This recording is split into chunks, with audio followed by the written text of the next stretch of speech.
चौथी लेने गए भाई को बहन ने दरवाजे से भगाया।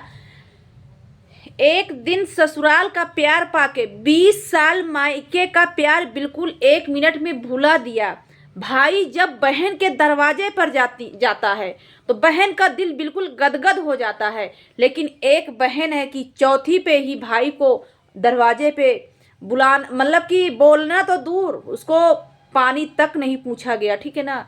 वो भाई एक प्यार लेकर के अपने बहन को बुलाने के लिए अपने बहन के ससुराल जाता है।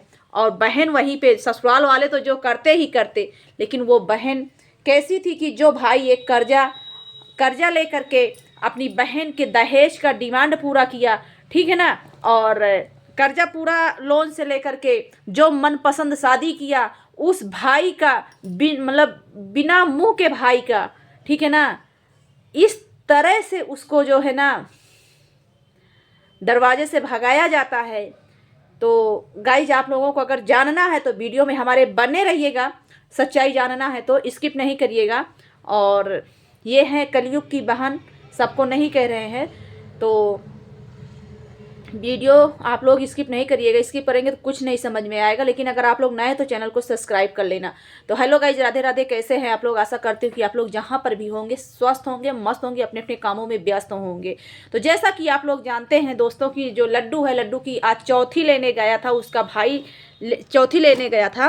और चौथी पर उसको जो है क्या हुआ कि ये लोग क्या हुए, जो लड्डू की जेठानी और जेठ हैं, जो महाराजा और महारानी हैं, वो घर छोड़ के फरार हो गए हैं।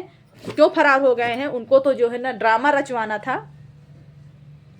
जैसे अपना ड्रामा की है, अपने मायका भूल गई, अपने बहन को भूल गई, उसी तरह लड्डू से, बताइए लड्डू को सोचना चाहिए था कि हमारा भाई कर्जा पात ले करके इतने धूमधाम से हमारी शादी कर रहा है, जो भी मांगा जा रहा है मन की मुरादें पूरी कर रहा है।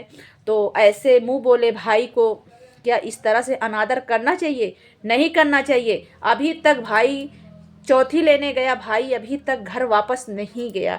उसका जो है माँ, जो है एक विधवा माँ, वो बैठ के घर में इंतज़ार कर रही है। और अपने आंसू जो है, उसके आंसू थम नहीं रहे हैं। वहीं पर जो है ना, यहाँ पर बहन जो है अपने भाई का दर्द नहीं समझ रही है, ठीक है। घर से नहीं निकल रही कि हमारा भाई आया है तो कम से कम जा करके अपने भाई से मुलाकात तो कर लूँ।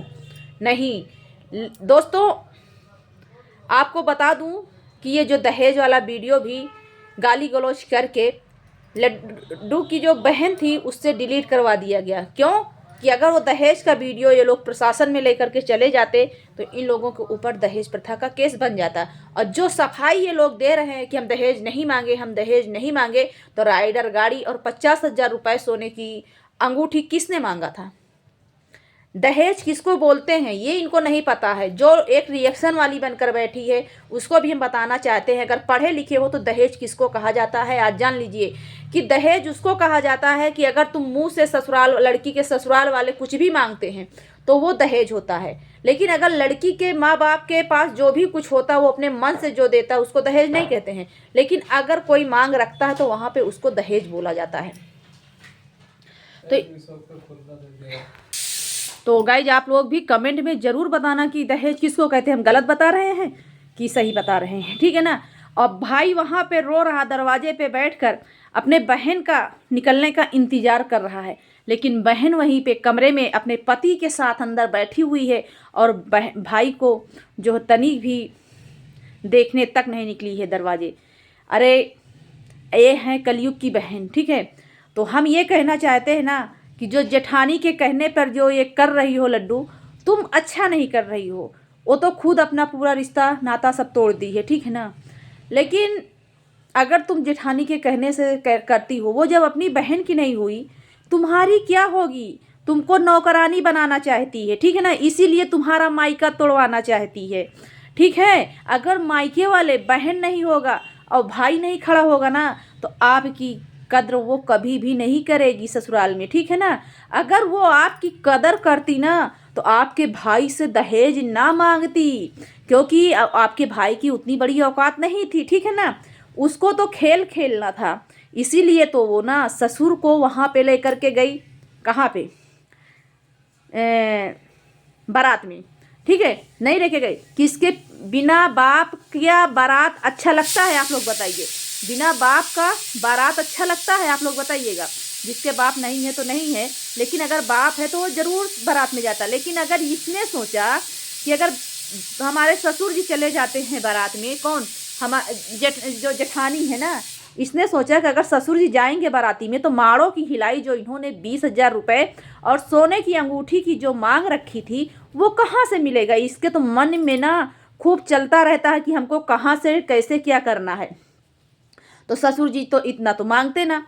अब जब 20,000 रुपये और अंगूठी नहीं दी गई तो वहीं पर जेठ साहब ने क्यों माँ बहन की भाई इतनी भद्दी भद्दी गालियाँ दी गई। यही तुम्हारा संस्कार था। तुम्हारा संस्कार तो ये था कि अगर 20,000 रुपये में वो 20,000 रुपये जूता के चोरवही मांगे थे ना, तो उसमें से तुम दो ही हजार रुपये उनको जूता के चोराई दे करके और मामला को बिल्कुल सल्टा देते। तब तो आप एक संस्कारी घर के व्यक्ति थे। लेकिन यहाँ पर आप एक लालची व्यक्ति हो, एक जिसकी हैसियत नहीं थी, उससे आपने दहेज मांगा। आपने बिल्कुल गलत किया है, ठीक है ना। वो बिना बाप की लड़की थी और वो लड़की को आप जिस तरह से गुमराह कर रहे हो ना, उसको अभी नहीं समझ में आ रहा, उसको बाद में समझ में आ रहा। नहीं, जब 6 महीना वो ससुराल में रह करके गई थी तो दोबारा शादी करने की ज़रूरत ही नहीं थी। लेकिन इसको तो पता था ना कि किस तरह से रिश्ता को हमको दूर करना है और लड्डू को कैसे नौकरानी बना करके रखना है अपने घर पे। अपना बाहर बाहर घूम रही है, ठीक है। उस गरीब को गरीब मत समझिए, ठीक है ना। वो गरीब है, आपकी बहुत इज्जत किया, बहुत मान किया, बहुत मर्यादा किया, ठीक है ना। लेकिन अब जो है ना, सर से पानी जो है ऊपर जा रहा है। अगर आप में दम थी ना तो दहेज वाला वीडियो क्यों डिलीट करवाई। कहीं ना कहीं आपको डर हो गया था कि दहेज का केस ना बन जाए। यही सब बातें हैं, बताइए दोस्तों। बहुत दर्द हो रहा है उस भाई को देखकर, उस माँ को देखकर, उस बहन को देखकर कि बताइए कर्जा पात जो लोग बोल रहे हैं ना कि जो ये सफाई दे रही, दोस्तों अभी तक इसका कुछ भी वीडियो नहीं आया कि ये क्यों रो रही थी। क्यों झगड़ा वाला बताओ ना, क्यों रो रही थी। जो तुम्हारी सासू माँ ने तुमको फटकार लगाया था, क्यों रो रही थी। अपना चलता चला रही थी ना, इसीलिए। और विदाई का भी वीडियो इसने नहीं डाला क्योंकि वहाँ पे बहुत झगड़ा हुआ था, ठीक है ना दोस्तों। और जो सफाई दे रही है कि हम जो है दहेज नहीं मांगे हैं, तो कौन मांगा है दहेज। चलिए हम मानते हैं, सब बात को एक किनारे रख देते हैं। पर हमको ये बताइए, माड़ों के हिलाई में 20,000 और अंगूठी किसने मांगा। आपने मांगा। तो ये जो आपने डिमांड रखी है, दहेज हुआ कि नहीं हुआ, ठीक है ना। लड़की वाले अपने हिसाब से जो कुछ देते हैं ना वो दहेज नहीं होता। लेकिन अगर वहीं पर लड़की के ससुराल वाले जो डिमांड कर देते ना, वही दहेज हो जाता है, ठीक है। इतना समझ लो। इसीलिए कहते हैं ना कि शिक्षा बहुत ही ज़रूरी है, बहुत ही ज़रूरी है। तो बस हम यही कहेंगे ना कि भाई का अपमान मत करिए। लड्डू आप लोग बताइएगा, अगर किसी का भाई दरवाजे पे जाता है तो सारी बहनें कितना उनका दिल गदगद हो जाता है, हमारा भाई आया, हमारा भाई आया। अरे वो पिता के जाने के बाद वही भाई और वही बहन आपका पालन पोषण किए, आपका सब कुछ किए। जिस बहन को ताना मार रही थी जेठानी के कहने से, वही बहन तुमको सोशल मीडिया पे वीडियो बनाने के लिए मोबाइल दी थी। आज सब भूल गई, 1 मिनट में भूल गई। अभी तो तुमको बहुत अच्छा लग रहा है, ठीक ना, अभी बहुत अच्छा लग रहा, लेकिन बाद में जो है ना बहुत रोना पड़ेगा। जैसे आज आपकी माता जी रो रही ना लड्डू, और आपकी बहन रो रही है। ये माँ की आंसू को आप आंसू मत समझना, ठीक है। और आप लोग ऐसा रोना रोओगे ना कि आप लोग अपने मुंह से बयां तक नहीं कर पाओगे, ठीक है। उस माँ की बद्दुआएं कभी खाली नहीं जाएंगी। जो विधवा माँ कर्जा लेकर के दहेज दी है, ठीक है ना, उसकी बद्दुआएं कभी नहीं खाली जाएगी, ठीक है। और वो माँ तो भला अपना दर्द अपने मुंह से बता रही है, लेकिन तुम्हारे ऊपर जब पड़ेगा ना, तुम मुंह से बताने लायक नहीं रहोगी। जिस तरह तुम्हारी जेठानी के ऊपर जब पड़ता है ना, तो उसके ऊपर ऐसा पड़ता है ना कि वो बताने लायक नहीं रहती है और ना बता पाती कि हमारे ऊपर क्या पड़ा है। इसी तरह लड्डू तुम्हारे साथ भी होगा, ठीक है ना। ये लिए माँ का दिल कभी भी मत दुखाओ। माँ से बड़ा कोई भी नहीं है इस दुनिया में। माँ ने तुमको जन्म दिया है।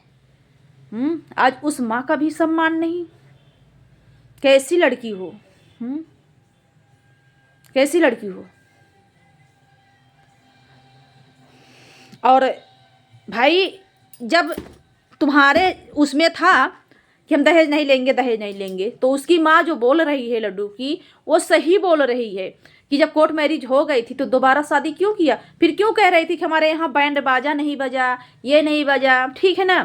क्योंकि तुमको तो ना 4 लाख रुपया 3 लाख रुपया दहेज चाहिए था, इसीलिए बैंड बाजा बजवा रही थी, ठीक है ना? और 20,000 रुपये तो 20,000 में से 2,000 रुपये जूता का चौराई कभी नहीं दे पाई हो।